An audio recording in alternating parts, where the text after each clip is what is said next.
Welcome to Information Mystery Knit Along, Clue 2, Part 3. Now it's time to pick up and knit the stitches of the outer edging of your triangle. And you can see on my strange little swatch here that I have started to pick up and knit. And I do this by picking up both legs of the stitch and simply knitting into them. And you do this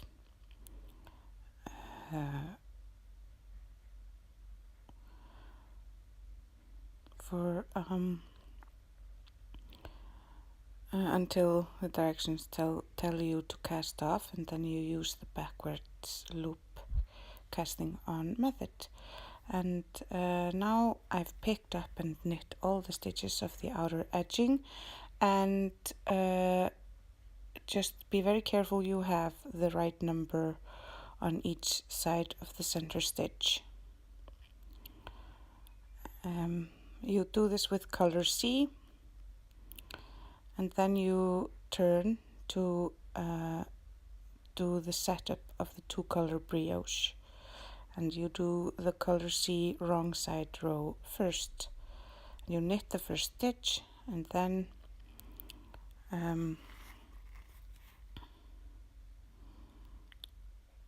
you slip one with yarn over, and you just slip the stitch and do a yarn over right on over it, and then you purl the next stitch. Now I have completed the first row, and instead of turning to work the right side, you work the wrong side row again, and using color D. And this is my color D of this strange little swatch. And you slip the first stitch before you add color D, and then you do what is called brioche knit or bark. Bark one. Barking simply means you knit the stitch along with its yarn over, the way I'm doing here. Then slip one yarn over and bark. Knit the stitch along with its yarn over. Then you just keep doing that. There's a sort of rhythm to the brioche. It always looks a bit bad at first, but then once you get a few rows in and get into the rhythm of it, it will look better, I promise. And now I have finished wrong side color D, and then you turn and work the right side with color C. When you work a right side color C row, there's always something happening.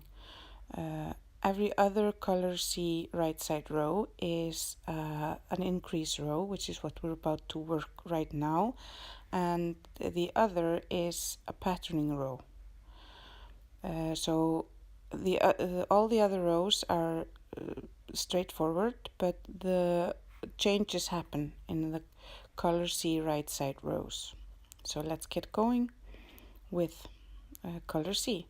You always, during the edging, you always knit the first and last stitch with color C and slip it with color D. So you knit the first stitch,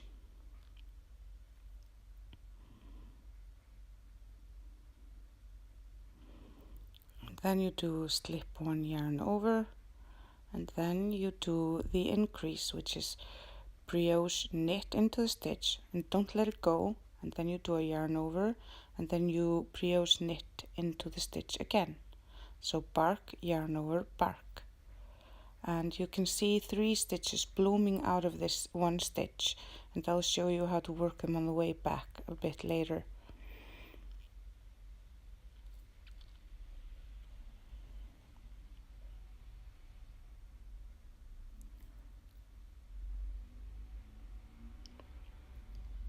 And now I've reached the center, and the center increase is called bark, yarn over, bark, yarn over, bark.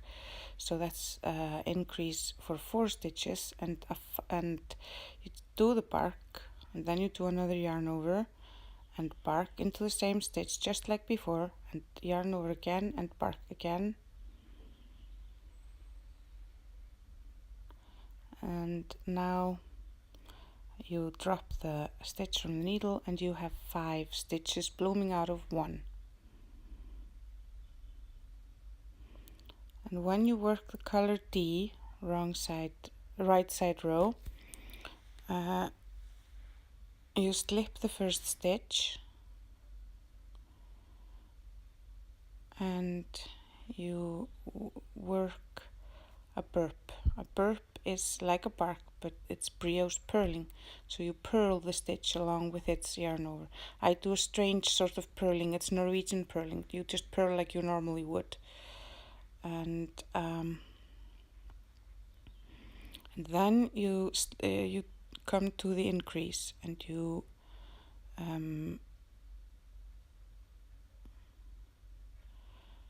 slip the first stitch of the increase with a yarn over, and then you just purl the center stitch just normally, and then slip with the yarn over, and then you work a brioche purl for the next stitch. And now you have 3 stitches where 3 brioche stitches where 1 used to be, so it's all good.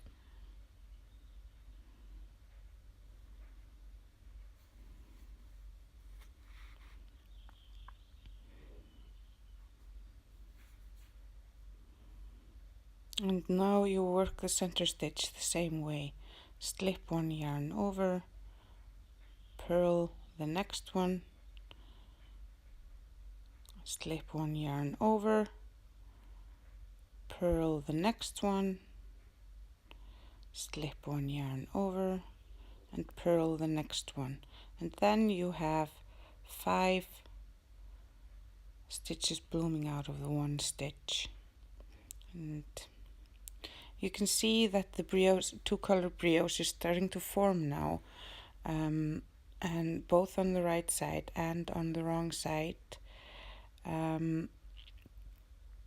So it's all getting good. And now we're going to work the first patterning round, which is of course a right side color 0. And there are 2 new things in this row.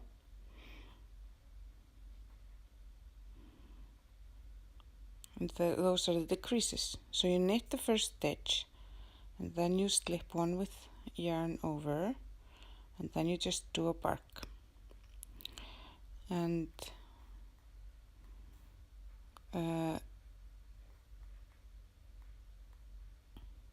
this is the stitch from our increase earlier on, and you always increase into the first bark stitch. And you do slip 1 yarn over,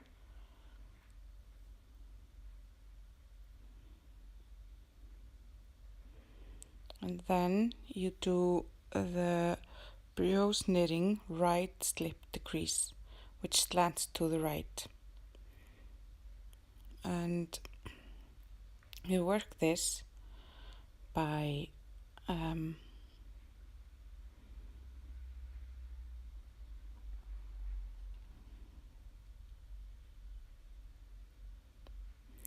slipping the first stitch, and then you knit, just normally knit the next stitch. You wouldn't normally knit this stitch, but it's okay, you do it this time.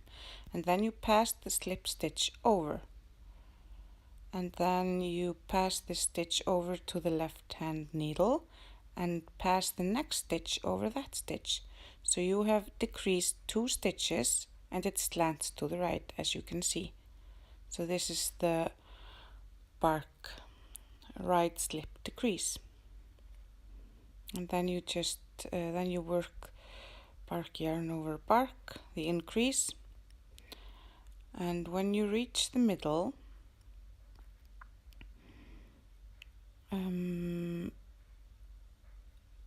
it becomes the pattern is mirrored on the left side. So you start by working the increase, bark yarn over bark, and then you work brioche left slip decrease. So you do that by you slip the first stitch just like the right slanting decrease. This one is left slanting. You slip the first stitch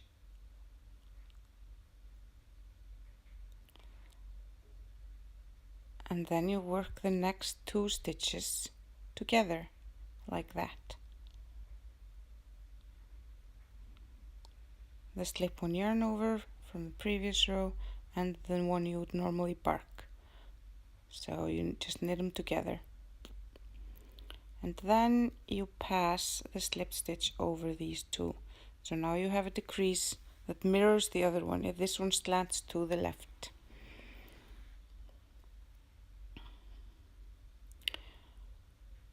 And there you go. These are the techniques you will need for clue 3.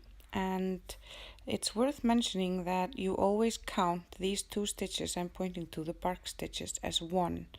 The stitch and its yarn over. So when you start doing something else, knitting over the brioche, you will you